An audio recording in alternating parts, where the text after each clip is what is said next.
Guys आज हम पढ़ने लगे हैं वापसी सिद्धवा का एक नॉवल जिसका नाम है अमेरिकन ब्रैट।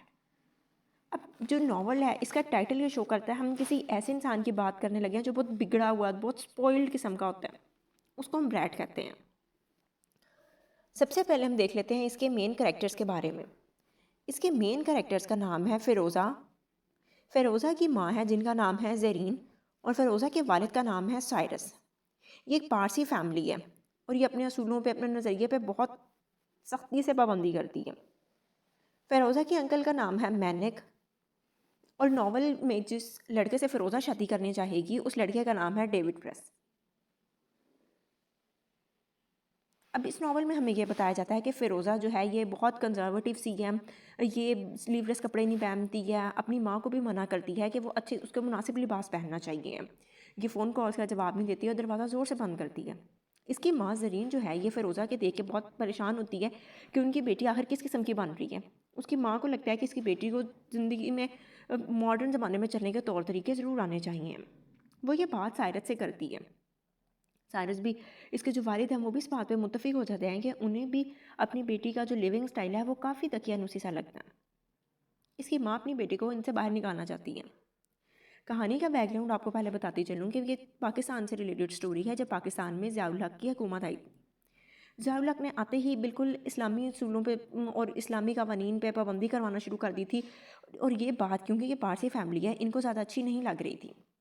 उसकी माँ कहती है कि वो इस बात पे खुश थी कि भुट्टो की हुकूमत आई थी जब, क्योंकि उसको लगता था कि वो एक लिबरल है और उनको यहाँ पे क्योंकि पारसी की हैसियत से उनको यहाँ रहने में कोई मसला नहीं होगा।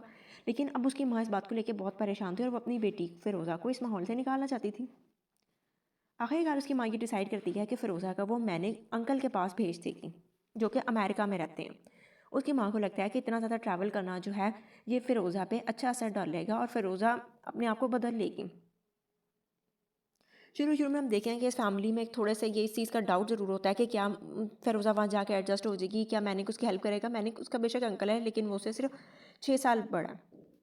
आखिरकार वो वक़्त आ जाता है जब ये फ़िरोज़ा को छोड़ने एयरपोर्ट जाते हैं ताकि फ़िरोज़ा अमेरिका रवाना हो जाती है। अब यहाँ जाके दिखाया गया है कि वहाँ पे आके उसे शुरू-शुरू में कितना मुश्किल महसूस होता है वहाँ अमेरिका आके रहना, वहाँ के लोगों में एडजस्ट करना और उसके जो अंकल हैं, वो उसकी काफ़ी हेल्प करता है। वो उसे बताता है कि यहाँ पे तुम्हें लोगों से बात कैसे करनी है, कैसे आना है, क्या बताना है कि तुम यहाँ पे क्यों आई हो। कि तकरीबन 3 साल के करीब फ़िरोज़ा वहाँ अमेरिका में रहती है। उस इतने सालों में फ़िरोज़ा में बहुत तब्दीली आ जाती है। फ़िरोज़ा वहाँ एक लड़के को पसंद कर लेती है जिसका नाम डेविड होता है और डेविड एक ज्यू लड़का दिखाया गया। ये फ़िरोज़ा में अब तक की सबसे बड़ी तब्दीली थी। फ़िरोज़ा अपने घर वालों को एक लेटर भेजती है जिसमें वो अपनी माँ को बताती है कि वो डेविड से शादी करना चाहती है। अब ये बात आ जाती है पारसी ख़ानदान के असूलों पे, क्योंकि पारसी फैमिली इस बात को बिल्कुल पसंद नहीं करती कि उनकी बेटी किसी बाहर वाले लड़के से शादी कर रही है, उस लड़के से जो कि पारसी नहीं है। वो उसकी सख्ती से मुखालफत करते हैं। इसकी माँ ज़नीन को यहाँ से अमेरिका भिजवाया जाता है ताकि वो वहाँ जाए और अपनी बेटी को मना करे।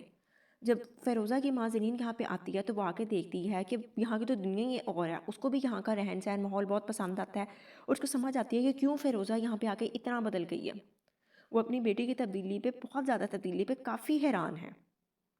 कुछ टाइम गुज़ारने के बाद उसकी माँ को डेविड जो है वो पसंद आना शुरू हो जाता है। ज़रीन को यहाँ का माहौल भी अच्छा लगना शुरू हो जाता है। वो डेविड के साथ शॉपिंग पे जाती है लेकिन घर से बार-बार आने वाले ख़तूत में उसको ये रिमाइंड कराया जाता है, याद दिलाया जाता है कि वो यहाँ पे किस मकसद के लिए आई है। उधर डेविड की फैमिली जो कि एक ज्यू फैमिली है वो भी ज़्यादा ये बात पसंद नहीं कर रहे होते कि उनका बेटा किसी बाहर और लड़की से शादी कर रहा है।